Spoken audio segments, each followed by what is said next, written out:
Hi, everybody. Hey. Welcome to the White Hatter YouTube News Show. I am Brandon. And I'm Darren. Welcome to the show this week. Kind of a lighter news week last week. Yeah. But still some really interesting topics to discuss. Yeah. Getting straight into the news, shall we? In the news. In the news. First topic is around privacy and Google. So Go figure. Google removes Google the ClearURL Chrome extension from its store. Okay, well, what's this all about, Brandon? Because, you know, Google is making such a big deal, like the privacy is a big deal to them now, and they're getting rid of Google or cookies and that kind of stuff. So, what's the big deal about this? So ClearURL is a user-made extension. So it's a third-party app. It's a third-party app Okay. designed for privacy, and what it does is that there's many different ways people can track you online. Oh, so it's not just cookies. No. Aha! One of the ways companies, organizations track you is that they will generate for you a super long, specialized, unique URL web address that only you have, that only they send you. So although they may not track you from your cookies, if they send you a particular URL and they know you clicked it because they saw a hit on it, that's another way of tracking. Ooh. So what ClearURL does, and this app is still available on Firefox and other web browsers. Yeah, web browsers. So what ClearURL does is it takes that super particular URL you might get and remove the unique identifiers from it. So when you click on it, it sends you to just a generic site. Well, of course Google doesn't want that to happen because obviously what they're doing is they're taking that information and gaining information about you because of that URL that's specific to you and then potentially selling it to other people, right? Yes. Now, according to Google, they had objections to the app saying it didn't offer any critical functionalities, such as privacy, such as donations, logins, badges, exporting, importing, and those type of things. And they stated, according to the article cited here, the keywords of the app were irrelevant and unrequired, and that is why they removed it from the store. And then the creator of the app's like, that's a terrible explanation as to why. I think this does come and kind of build into the bigger discussion that we see taking place in mostly the United States, but other countries now, are some of these companies, Google, Apple, Microsoft, are they getting too big that they're now able to monopolize over smaller companies? We've seen this with some other apps that we have supported. I mean, really good example is Boomerang, right? Mm-hmm. The Boomerang app, Vancouver-based app, just an excellent app for primarily Android phones is what we think. And they have been like fighting Android, the Android Google store and that kind of stuff because they don't want it on their platform, right? They're always giving these reasons why, because obviously they have their own product now. And so it's like these mega techno companies are now actually definitely affecting the smaller people that are just trying to make a buck on a product that I think. Yeah, but it's their store. They can choose. I mean, if you're a retail store, you can choose or not to choose to put a product on there. Yeah, right. It's the same thing. Like you don't. But they've had it on the store. But now Google is saying, no, you're gone. Well, how's that different from Walmart putting a product on their store, taking it off for whatever reason? I know. Like you don't. Like you can still technically put the app onto your Google Chrome if you just download it manually, install it manually. Oh, you can still do that? You can still do it manually, yes. And you're not forced to use Google Chrome. You can use Firefox, Safari, or other web browsers out there. So they're not the only one. Yeah, I think, though, the education here is I knew about the URL tracking, by the way, but I think a lot of our people who watch don't, right? So when people think privacy, I think a lot of people are thinking when they think cookies is the primary way that a lot of these companies track and watch what it is and you do. Google has announced that they're looking at removing cookies altogether from their platform. But there's also URL tracking, so maybe this is a way of exactly looking out for that. It's the shell game, right? It's the shell game. I mean, I still think no matter what the platform, Google, Firefox, whatever it is, just remember that whatever you're doing is probably being collected somewhere and accessible and usable, either by the vendor or by somebody else, right? Like, never forget that rule. Yeah, interesting. I think it's the old shell game going on with Google. Might be wrong, but yeah, well, we'll see. I mean, having said that, Google's good at what it does, right? True. It's good at what it does. And it's free, so because it's free, it's got to make its money somehow, right? So. Next one is AppSec Stats have released a Volume 3 report, basically talking about, in their survey findings, about 40% of apps leak information. I mean, that's nothing new, but I'm just sharing this here today just to emphasize that nothing's changed. Yeah, I mean, It's the same thing. Especially for apps that are free. Yeah, mostly free apps, most I definitely. mean, having said that, we also know that premium apps, sometimes they too are collecting personal information and selling it, right, to make more money. But, Yeah. I mean, that one really doesn't surprise me. But again, I still think that I don't think we spend enough time, although it's changing. I mean, you just did a school in Ontario where the teacher said she was so happy. She sent us an email. They loved your presentation, by the way, just loved it. And they said they really enjoyed how you really emphasized the privacy issues surrounding technology. And so I think we're starting to make some inroads specifically on that at the younger generation to get them thinking more about privacy issues and what they're posting and all that kind of stuff. But I still think we need to kind of highlight this issue that it shouldn't surprise us that it's free for a reason, right? And they got to be making their money somehow. So how are they doing it? By leaking personal information that they're now selling. Yep, pretty much. Nothing new there. No, not really. Interesting article that you added to the notes for today was around Windows 10 and the hypothesis they may start sharing web browsing history with other apps. So, like, this one's kind of concerning to me, right? well, I mean, it's not.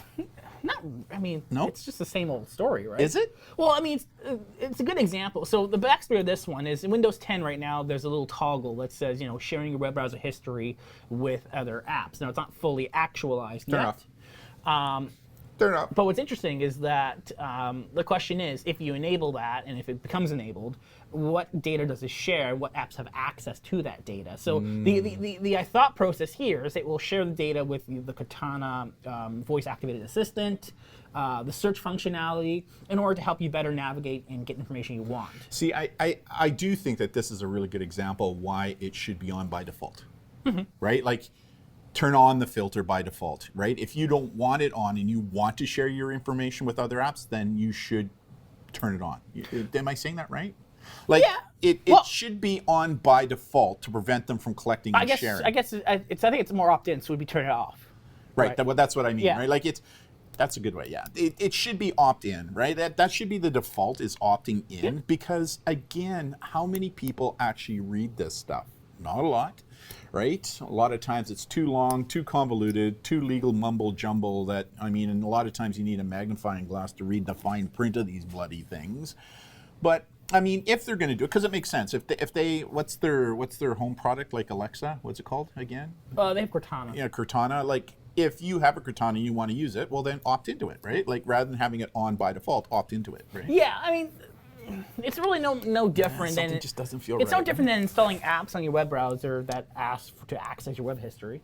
Right. Right. It's the same kind of deal there. Because I really like what Apple has done now. Like, I've seen this a lot now on my phone, is that whenever I go into an app, it says, do you want to share location? No, right? Like, it's prompting you now to think about this kind of stuff and either leave it on or leave it off, right? So when I read that, I'll be very honest with you, it left a really bad taste in my mouth, saying, like, because it's not an opt-in by default, that means a lot of people are just going to do it, not knowing that they're sharing. I believe it's off right now by default. Okay. Yes.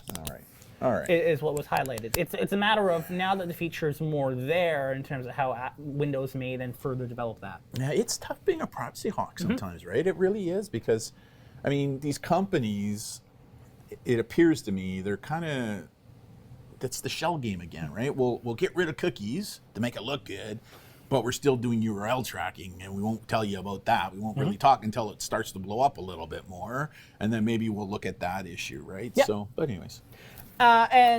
Just... Again, having said that, I mean, we love technology, right? Like, we're a pro-tech company, right? We really are. We love technology. We love the use of technology. It's just that, how they're data mining. I mean, data mining is the new oil rush, right? The oil boom, right? That's what it is. That's where all the money's being made, is in data mining and selling that information. So yeah.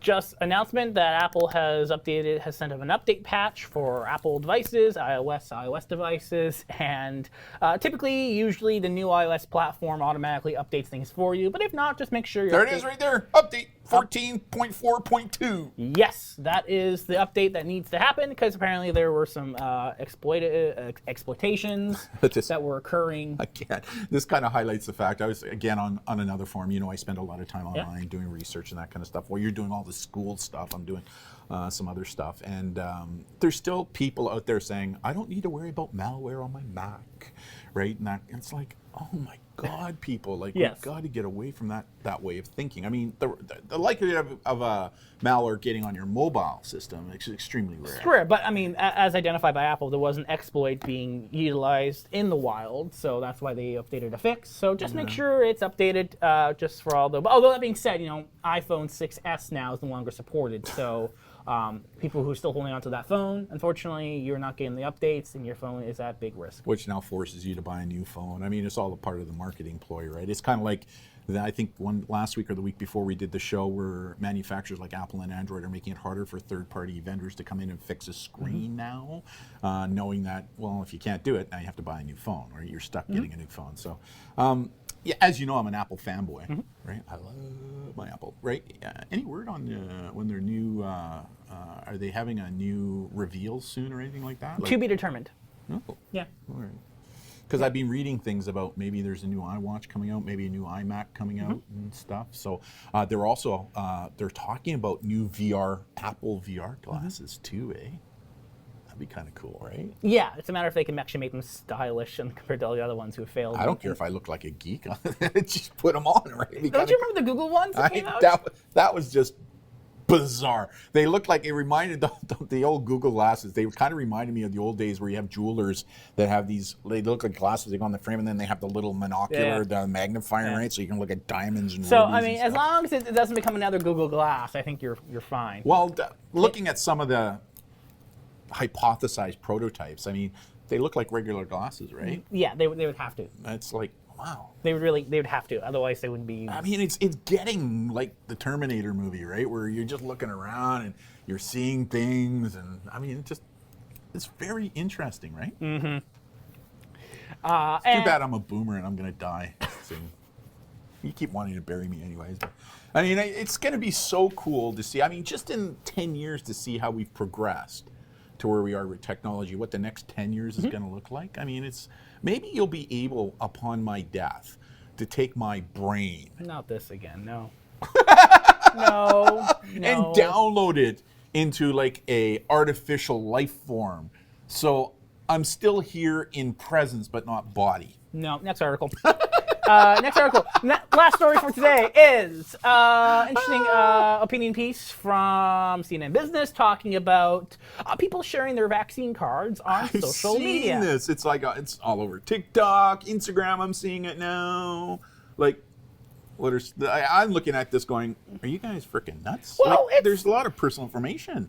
Yeah, I mean, what's typically from what we've seen is, these cards might have your medical ID number, and it may have the location of where you got vaccinated. So, with that information, and you could potentially send people malicious links and emails and logins to people who think, oh, hey, we have a new login portal for your test results. Here, make an account here with an email and password, and they make a fake website, and they use your real ID number because they found it on social media to make you believe that is true. And I think it's just, thinking cautiously about what it is you're sharing on social media, and if someone knows an information, they have something against you, what messages could they send that may be misleading and false? Yeah, and again, why would you want to post anything about your medical history online? Like, it makes no sense to me, right?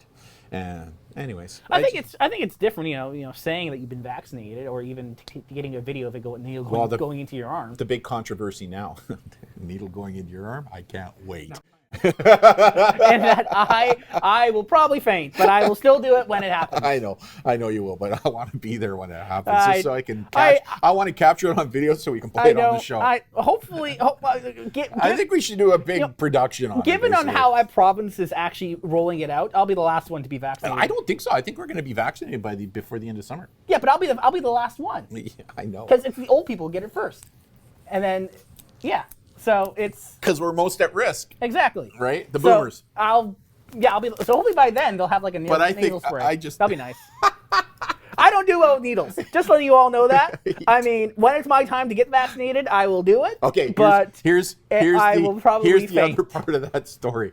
When Brandon got his flu shot a number of years ago, boy. I mean, they stuck the needle in his arm to do the flu, and it was like, boom. It was like, holy crow, right? It was like, oh, wow. I can hope by the time it's my turn that they'll have nasal sprays. I don't think they will. No, probably not. It's going to be the needle. Probably right? not. Maybe I'll hypnotize you before you go in so that you don't maybe... It won't work. No, it won't work. Yeah. I'll do it, but it'll probably be an experience. I truly think that I want to be there with the video camera and videotape, and then put on TikTok. Well, yeah, we'll play it. We'll play it. I think it'd be pretty funny. Maybe you won't even pass out this time, right? Mm-hmm. You got to be careful that you don't give your own suggestibility, so that as soon as you do it just because you thought yourself to do it, kind of thing. So, anyways, it'll be pretty funny. I wonder what Cal's going to be like when he gets his. Notice I just got his name in again. When he gets his shot. What do you think? I don't know. Does he like needles? I don't know. It's Cal. What do you think? I don't know. I think he'll just... I can just let you know. I'll probably faint.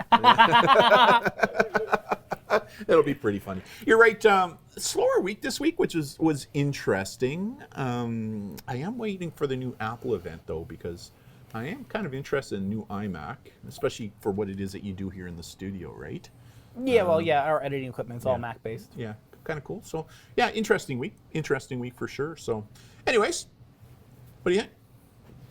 I think that's the show. Yeah. Until next week. So on behalf of myself, I'm Darren. And Brandon, thank you all so much. And hopefully next week, I mean, it's a good thing this week was kind of slow, because normally you talk about things that are challenging. Yeah. So, I guess overall it was a good week, because not a lot of challenges popped up. We're super busy as a company with all the presentations we've got going on. Like, holy crow, right? Which is really cool. But, in the world of news and tech, there wasn't a lot of doomsday stuff that we could see for sure. So, but yeah, anyways. Have a good weekend, everybody. We'll see you next week. See ya. Bye.